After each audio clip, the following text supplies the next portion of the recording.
Assalamualaikum warahmatullahi wabarakatuh. Selamat sore Pak Agus Wahyudin, Ibu Ratih dan teman-teman yang berbahagia. Jumpa lagi dalam mata kuliah teori akuntansi. Semoga kita selalu diberikan kesehatan dan barokah pada perkuliahan hari ini. Kami dari kelompok 3 akan mempresentasikan hasil diskusi kami tentang pembahasan mengenai teori akuntansi konsep ekuitas. Buku yang kami pakai dalam pengerjaan PowerPoint ini, yang pertama ada buku dari Suharjono dan yang kedua dari Bapak Imam Ghazali. Tidak lupa kami ucapkan terima kasih kepada pembimbing kami, dosen mata kuliah teori akuntansi, yang pertama Dr. Agus Wahyudin MSI dan yang kedua Ibu Ratih Widyastuti SPD MSI yang telah sabar membimbing kami dan mengajar kami dalam mata kuliah teori akuntansi.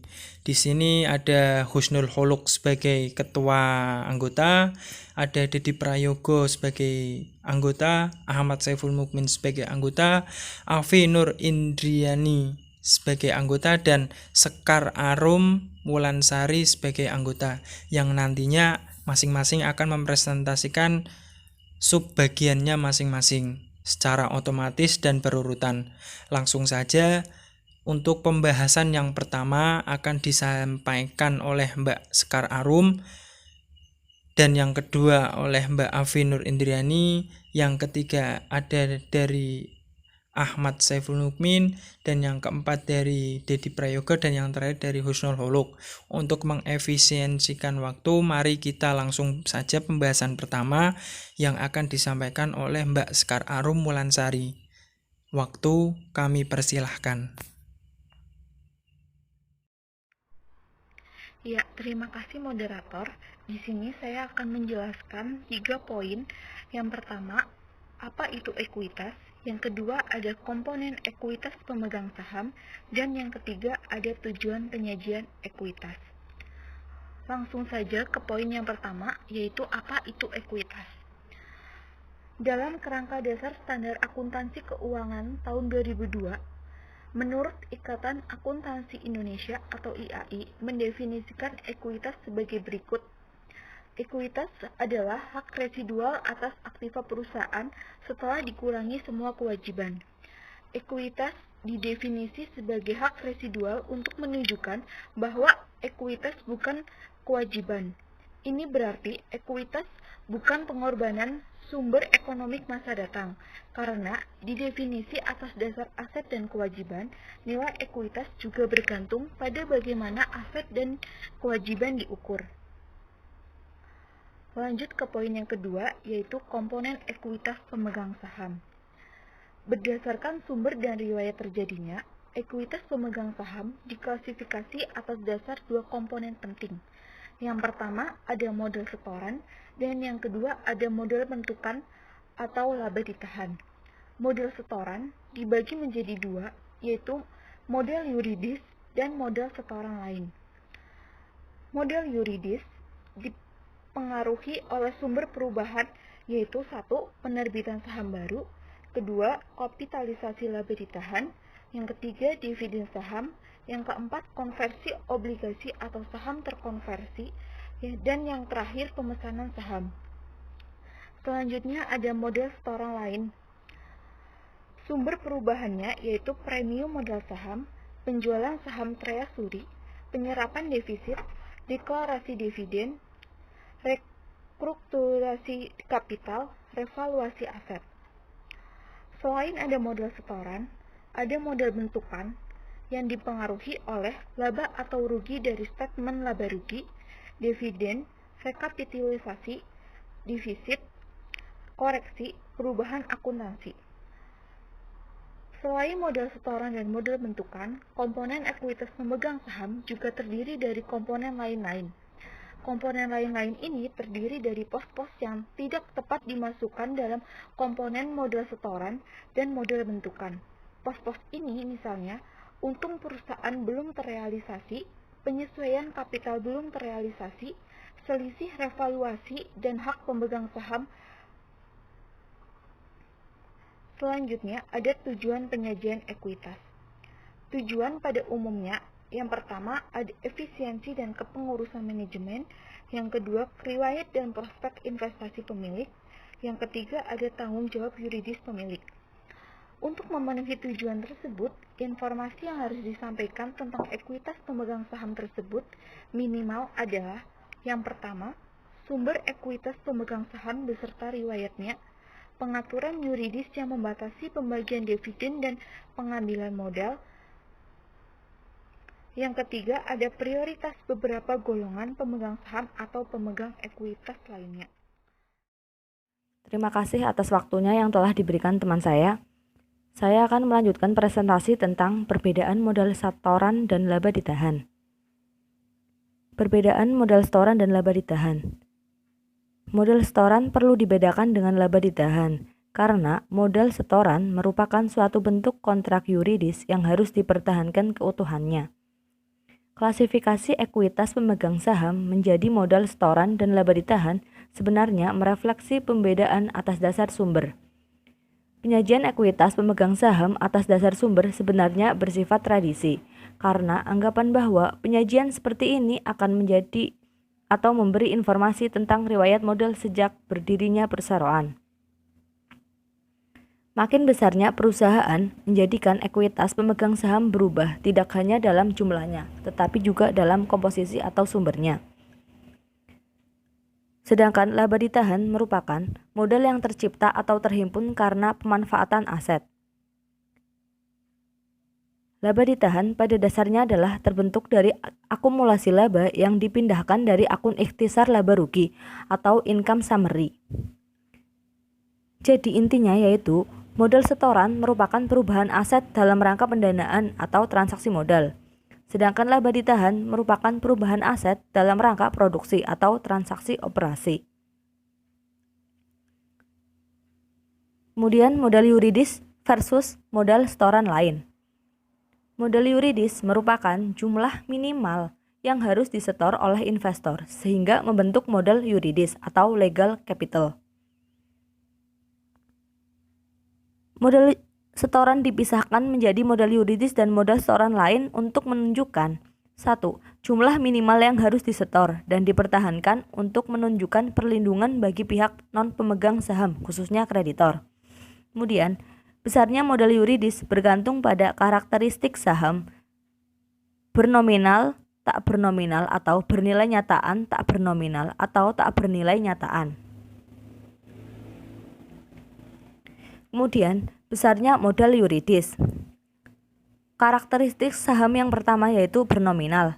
Dalam modal yuridis, cacah saham beredar dikali nilai nominal per saham atau disebut modal saham.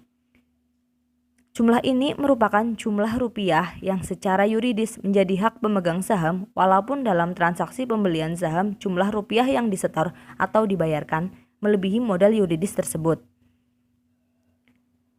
Kemudian, modal setoran lain atau agio. Kelebihan di atas modal saham atau paid in capital in excess of capital stock. Karakteristik saham yang kedua yaitu tak bernominal atau bernilai nyataan. Di dalam modal yuridis, cacah saham beredar dikali nilai nyataan per saham atau disebut nilai nyataan. Kemudian dalam modal setoran lain atau agio, kelebihan di atas nilai nyataan atau paid in capital in excess of state capital. Karakteristik saham yang ketiga yaitu tak bernominal atau tak bernilai nyataan. Dalam modal yuridis, seluruh penerimaan hasil penerbitan saham. Sedangkan dalam modal setoran lain atau agio tidak ada. Secara akuntansi, modal yuridis tidak begitu bermakna karena seluruh penerimaan sebenarnya merupakan penyangga umum terhadap segala risiko. Baik, terima kasih. Saya akan melanjutkan presentasi dari Mbak Afi Nur Indriani. Yang selanjutnya ada perubahan modal setoran.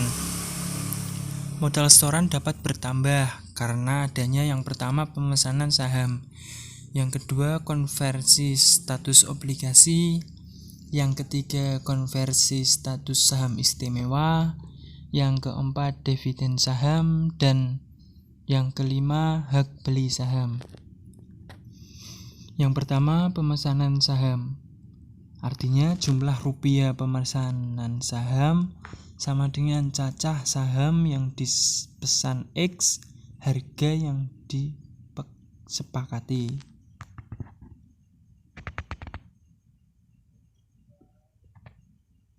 Nah, yang kedua itu ada obligasi terkonversi atau konversi status obligasi. Artinya status obligasi tersebut dapat diubah statusnya menjadi saham atas kehendak pemegang obligasi.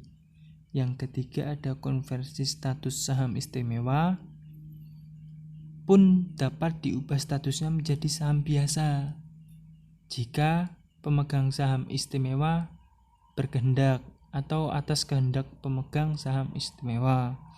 Yang keempat ada dividen saham. Nah, pembagian dividen non-cash dalam bentuk saham yang disertai kapitalisasi ataupun tidak. Dan yang kelima ada hak beli saham. Artinya hak untuk membeli saham bagi pemegang saham lama. Yang selanjutnya ada penurunan modal setoran. Nah, modal setoran dapat berkurang karena saham treasury. Masalah yang berkaitan dengan saham treasury yang pertama, penentuan jumlah rupiah yang harus dianggap mempengaruhi modal setoran dan laba ditahan. Dan yang kedua, pengungkapan pengaruhnya terhadap modal yuridis bila saham treasury dijual kembali. Nah, terdapat dua konsep yang dapat diterapkan dalam transaksi saham treasury. Yang pertama, konsep satu transaksi, dan yang kedua, konsep dua transaksi. Apa itu yang dimaksud dengan konsep transaksi satu transaksi dan dua transaksi? Konsep satu transaksi disebut juga dengan metode cost karena jumlah rupiah total yang dibayarkan dianggap seakan-akan merupakan kos pembelian saham treasury. Disebut satu transaksi karena pembelian saham treasury dan penjualannya kembali dianggap satu transaksi. Artinya, pembelian dan penjualan itu dianggap sebagai satu kesatuan transaksi untuk mencapai tujuan yang diinginkan dengan transaksi saham treasury tersebut. Nah, sedangkan konsep dua transaksi itu dengan konsep ini pemerolehan kembali saham sebagai saham treasury dianggap sebagai likuidasi ekuitas pemegang saham, sedangkan penjualan kembali saham treasury dianggap sebagai penerbitan saham baru. Konsep ini disebut pendekatan nilai nominal atau par value approach karena harga penarikan atau penjualan kembali ditandingkan dengan nilai nominal. Nah, selisihnya baik dalam penarikan ataupun penjualan dikompensasi ke modal setoran lain atau excess of paid in capital over par stock atau yang biasa disebut agio saham. Seluruhnya atau sebatas porsi modal setoran lain mula-mula dan selisihnya dikompensasi ke laba ditahan. Selanjutnya saya serahkan ke penyaji selanjutnya yaitu Mas Dedi Prayogo. Waktu dipersilahkan. Ya, baik teman-teman. Selanjutnya kita akan membahas tentang perubahan laba ditahan. Ada beberapa pos yang harus teman-teman ketahui tentang potensi yang mempengaruhi laba ditahan dan dilaporkan sebagai penyesuaian laba ditahan. Yang pertama ada penyesuaian periode lalu atau yang sering disebut dengan penyesuaian susulan. Penyesuaian ini adalah perlakuan terhadap suatu rupiah yang mempengaruhi operasi pada masa lalu, di mana yang baru ditemukan atau baru dapat diakui dalam periode sekarang, dan bukan sebagai pengurangan atau menambah perhitungan laba tahun sekarang karena masuk dalam statement laba rugi tahun sekarang atau berjalan, tetapi sebagai penyesuaian terhadap laba ditahan awal periode sekarang. Perlakuan ini atau penyesuaian ini dimaksudkan untuk menjadikan laba ditahan awal periode sekarang menunjukkan saldo yang semestinya terjadi.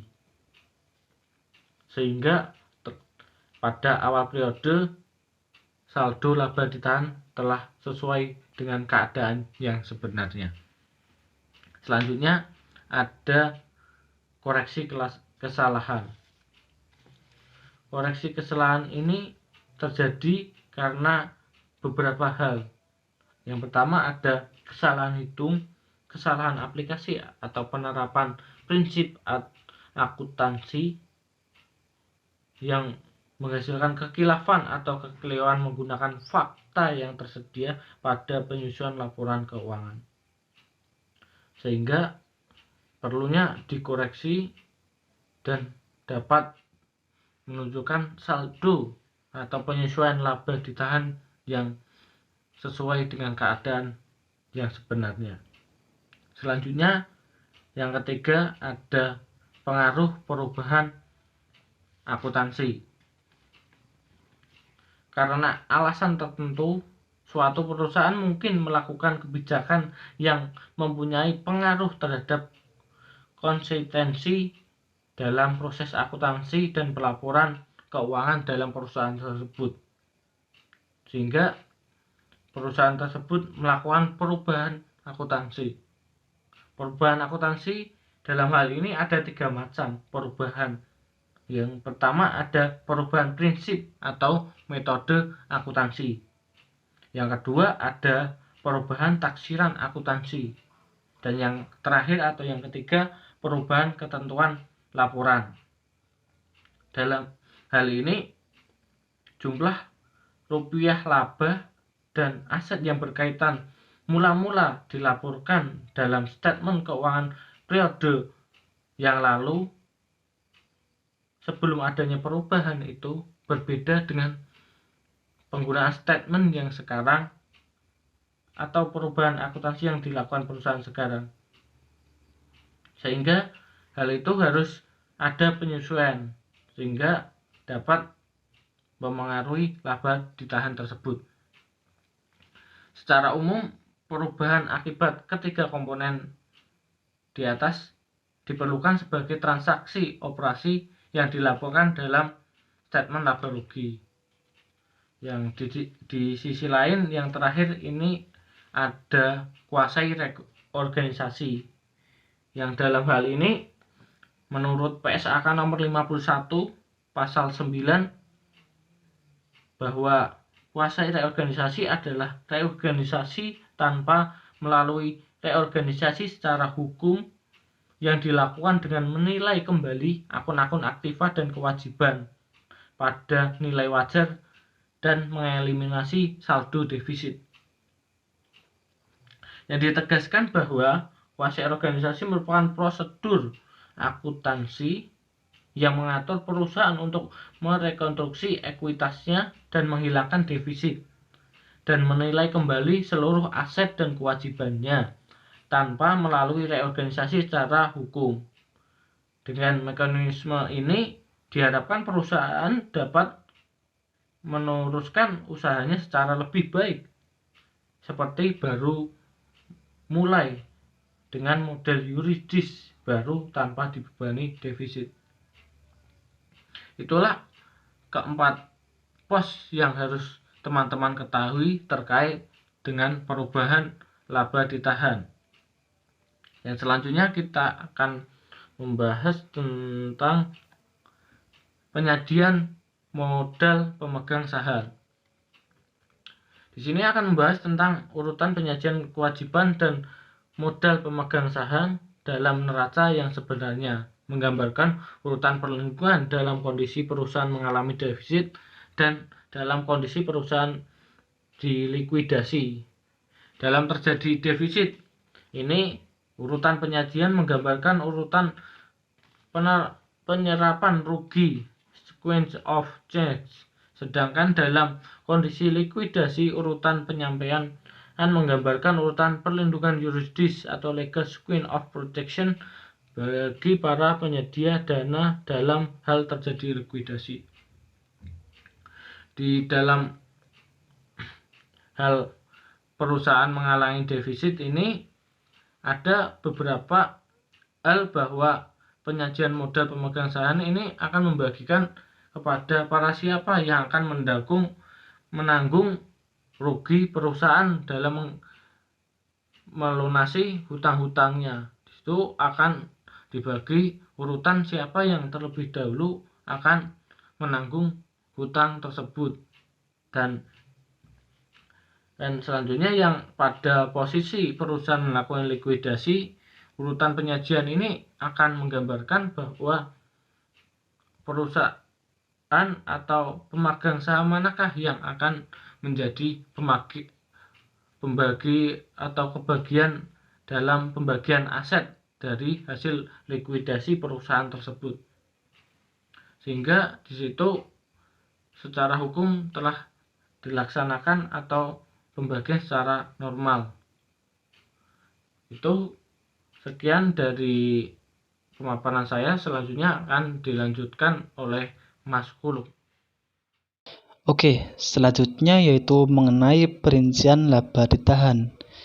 Ini kami dapat kutip dari buku Suarjono.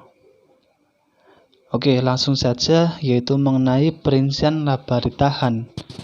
Di sini, bila komponen-komponen tertentu yang berasal dari transaksi operasi dilaporkan secara langsung ke laba ditahan dapat disajikan dalam rinci atas dasar sumber.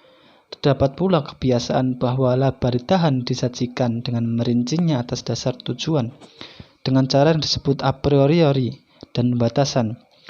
Ada dua macam perincian, yaitu yang pertama perincian atas dasar sumber, yang kedua perincian atas dasar tujuan penggunaan. Nah, selanjutnya yaitu mengenai laba komprehensif.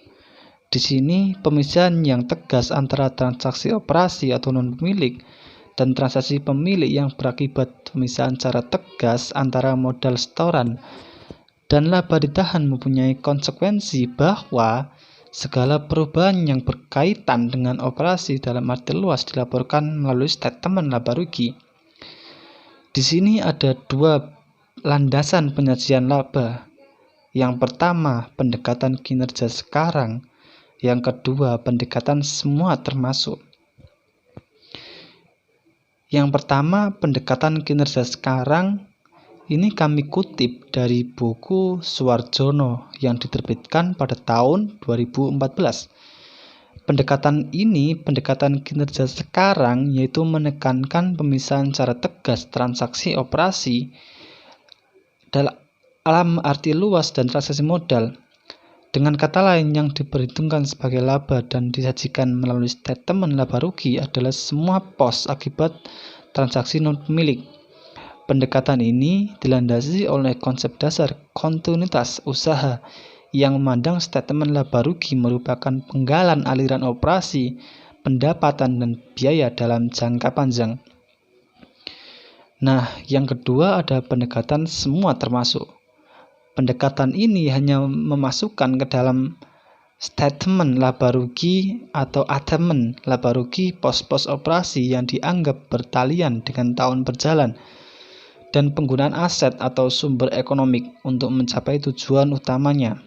Pendekatan ini menekankan makna periode sekarang atau berjalan atau current dan operasi dalam arti sempit.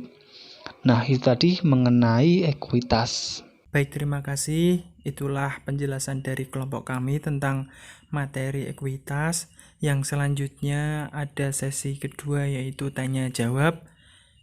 Jangan lupa cek grup dan stay di grup. Pantengin terus, jangan sampai ketinggalan.